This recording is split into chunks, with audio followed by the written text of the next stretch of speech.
Ver é Melhor de volta pela Boa Vontade TV. E você, amigo telespectador que está na nossa audiência, é convidado a discutir e conosco compartilhar suas experiências sobre o tema de hoje, câncer de pulmão. Nós sabemos que os tabagistas no nosso país ainda são muitos. Está diminuindo, em algumas pesquisas a gente já vê que tem uma leve queda, mas o número ainda é muito grande, não é, doutor? Muito grande. A gente gostaria que fosse zero, né? A gente gostaria que ninguém fumasse.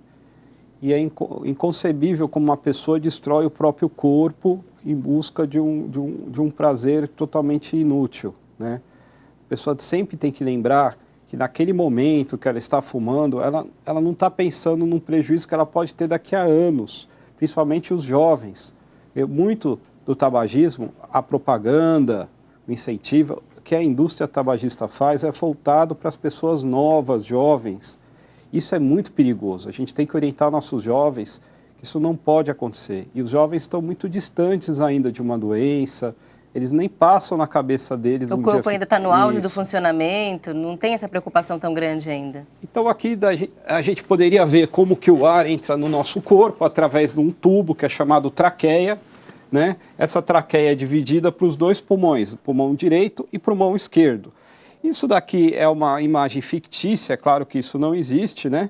Seria uma imagem de uma pessoa que tem um pulmão afetado pelo fumo e um outro pulmão que não é afetado pelo fumo. É uma comparação lado a lado, que literalmente o fumo vai queimar o seu pulmão, vai queimar, vai destruir, né? O tabagismo, ele vai entrar, a fumaça, e vai chegar até o fim do pulmão, até as últimas células, chamados alvéolos pulmonares, e lá faz uma destruição em todo o pulmão. Começa destruindo aqui, por isso que a pessoa fica tossindo, e chega a destruir as partes finais do pulmão, por isso que a pessoa começa a ter falta de ar.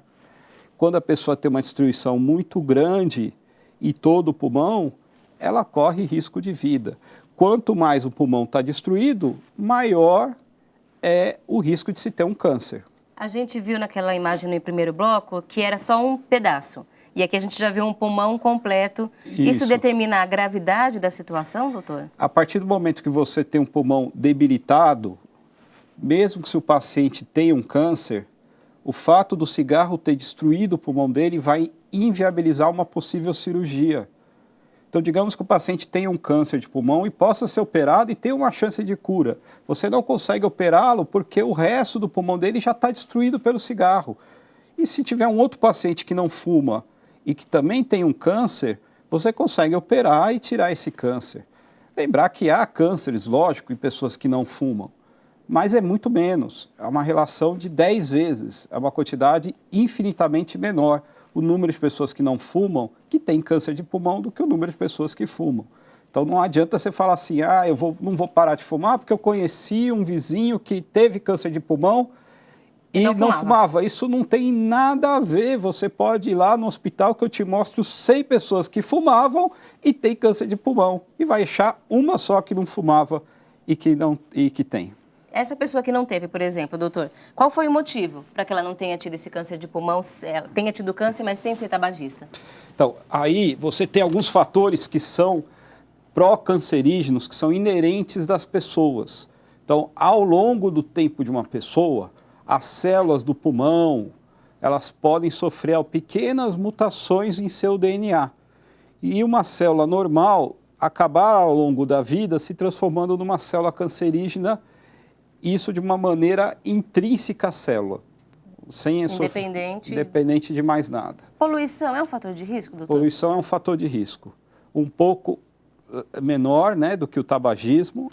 Você encontra cânceres de pulmão em ambientes poluídos com uma incidência 2 vezes maior. Então, quem vive em São Paulo tem um risco 2 vezes maior de ter um câncer de pulmão do que quem mora em Campos do Jordão, por exemplo. É claro que, se a pessoa mora em São Paulo e fuma, ela já vai somar 2 fatores de risco, que é a poluição e o tabagismo, né? A gente tem o tabagismo direto, que é a pessoa que fuma, mas a gente tem o tabagismo indireto, que é o tabagismo passivo. É um fator de risco também, doutor? Também. O tabagismo indireto ou passivo, ele é considerado um tabagismo. Então, a pessoa que mora e vive junto com outro fumante, para o médico, ela é também uma fumante. ela tem os mesmos riscos de ter uma bronquite, os mesmos riscos de ter um enfisema e também tem um risco de ter um câncer de pulmão. Quem fuma tem um risco maior e quem vive com um fumante tem um risco maior, não tão grande quanto quem fuma, mas tem um risco maior também. E se a gente colocar isso numa escala, quem fuma tem um risco de 10 vezes ter câncer de pulmão. E quem vive com alguém que fuma tem o risco de 3 vezes ter um câncer de pulmão. Então, se você fumar com alguém, morar com alguém que fuma, você está se arriscando demais. E você tem que pensar na sua saúde e na saúde do seu companheiro ou da sua companheira. Então, teoricamente, todo mundo tem que largar o cigarro. E se você morar com... mande o seu marido parar de fumar hoje. Doutor, quando a gente tem uma criança nessa casa, que é uma... que acaba sendo exposta também à fumaça do cigarro e a todos os produtos químicos que estão nele. A chance dela ter um câncer vai ser maior porque ela ainda é criança ou não? Não, aí os cânceres infantis, os cânceres que atingem as crianças, eles não têm essa ligação com o tabagismo. Mas o cigarro faz mal para a criança, mas pela parte da irritação das vias aéreas, bronquite, asma, que pode ser coisas graves para a criança. Quanto mais tempo exposto à fumaça, maior o risco. Se é uma criança que vai passar a vida inteira, infância, adolescência, até a vida adulta, sendo tabagista passivo, vai ter uma chance maior. E a gente considera mesmo a partir da adolescência para frente, que são os cânceres de adultos. Então a gente tenta desestimular e tenta proibir que a pessoa fume. Um médico, ele sempre tem que proibir, né? Eu lembro da história da minha afinada sogra, que ela gostava de um determinado médico porque ele não falava, não tocava no assunto do cigarro com ela. Ela ia no médico, ela era tabagista e ele não tocava, então ela adorava aquele médico porque ele não mandava ela parar de fumar. Está errado. Se você é médico, você tem que pensar na saúde de todo mundo, não se pode fumar porque o câncer de pulmão é gravíssimo. Se tiver um câncer de pulmão, é complicado. E aí fica o recado, então, a você, amigo telespectador que nos assiste, é tabagista, já procurou ajuda, já tentou parar de fumar? Muitos tabagistas narram histórias de que tentam parar de fumar e têm recaídas e não conseguem na primeira, mas não tem problema, tenta de novo. O importante é que sempre vale a pena, não é, doutor? Parar de fumar sempre vale a pena, mesmo que aquele tabagista há anos e anos, décadas, vale a pena parar de fumar. E existem remédios que ajudam a parar de fumar. É claro que olha, pessoal, vocês nunca podem esperar ter um câncer para parar de fumar. Você precisa pensar na sua saúde antes dessa gravidade. E se quiser parar de fumar, existe um tratamento para parar de fumar, né? Lembrar que o tratamento para parar de fumar, ele já é bem estabelecido, em alguns lugares tem pelo SUS, você tem comprimidos que diminuem a ansiedade, você tem adesivos que mimetizam a ação da nicotina. E é importante a gente evitar o câncer, porque o câncer de pulmão, se você tem um câncer de pulmão, o tratamento é bem complicado. No próximo bloco a gente vai continuar falando sobre o câncer de pulmão e os sinais e sintomas. Inclusive eu vou fazer a pergunta de um telespectador que já compartilhou a história dele com a gente aqui no programa, que é fumante há bastante tempo já e ele tem DPOC. E ele já perguntou pra gente se isso pode virar câncer. No próximo bloco nós vamos falar sobre essas doenças também que estão associadas, se DPOC pode virar câncer ou o contrário. A gente vai falar sobre isso já. Já peço licença ao nosso convidado por um instante, porque nós vamos agora ao nosso momento de estudo e prece aqui no Viver é Melhor. Preparação para o momento de prece, que é daqui a pouco no nosso programa. Nós estamos falando hoje sobre a importância de nos fortalecermos, porque nós temos dentro do nosso coração o poder de Deus. Nós somos filhos do Pai Celestial, é assim que nós acreditamos. E independente de você se considerar religioso ou ateu, nós consideramos que você não deixa de ser filho por conta disso. E é por isso que todos nós temos esse poder. Jesus nos deu o exemplo do quanto pode ser realizado, de todos os males e todos os desafios que podem ser vencidos quando nós utilizamos e multiplicamos esse poder dentro de nós. E nós trazemos então agora do livro Jesus, a dor e a origem de sua autoridade, o poder do Cristo em nós.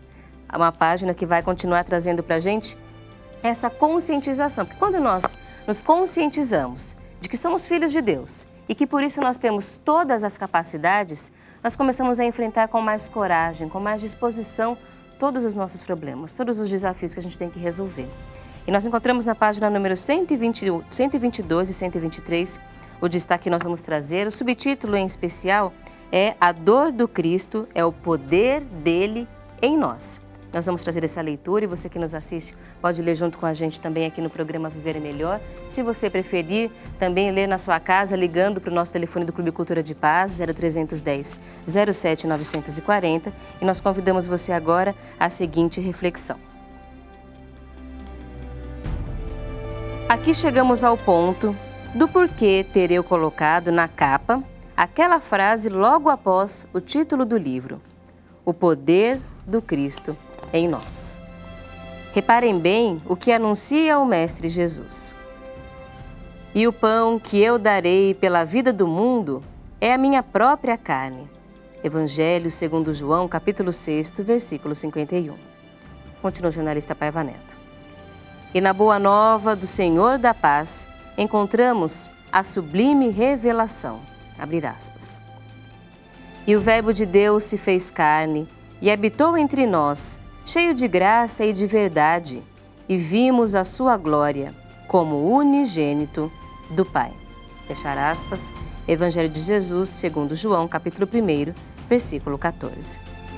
À vista disso, para manifestar o esplendor espiritual de unigênito do Pai, Jesus aceitou se submeter ao funesto martírio da cruz, a fim de entregar-se a si mesmo pela vida do mundo, oferecendo-se como o sustento divino de nossas existências. Logo, a dor do Cristo é a autoridade e o poder dele em nós. Esse é um texto muito bonito e que continua aqui no livro Jesus, a dor e a origem de sua autoridade. Estou lendo já a página número 124 e ele continua aqui no nosso programa. E você pode também, junto conosco, refletir sobre este exemplo de Jesus, essa força que o exemplo do Pai Celestial representa na nossa vida. Quando ele superou a morte, quando Jesus deu o seu exemplo chegando ao limite, indo além do fim, ele mostrou que tudo é possível e que nós poderíamos fazer coisas tão grandes, atos tão maravilhosos quanto ele. Mas qual foi o seu exemplo? De perseverança, de coragem, de amor. Da mesma forma nós devemos agir. Você que nos assiste, continue na audiência do programa Viver é Melhor, ligue para nós, participe, mande sua pergunta, mande o seu nome dos seus familiares para a corrente ecumênica de preces 0310 07 940 ou ainda pela internet boavontade.com.br/tv, Twitter, Facebook ou ainda pelo aplicativo Boa Vontade Play, porque lá, além de acompanhar a nossa programação, você pode participar também. Você pode baixar o aplicativo gratuitamente, tanto para iOS quanto para Android. Ele é de graça, você pode levar para onde você quiser a nossa programação, recomendar aos seus amigos que baixem também, é super simples. E ali você tem 24 horas a programação da Boa Vontade TV. É só baixar no seu celular, no seu tablet, estar sempre na nossa audiência e participando também do programa Viver é Melhor. A gente vai agora para um rápido intervalo, aproveite para ligar e a gente volta já já.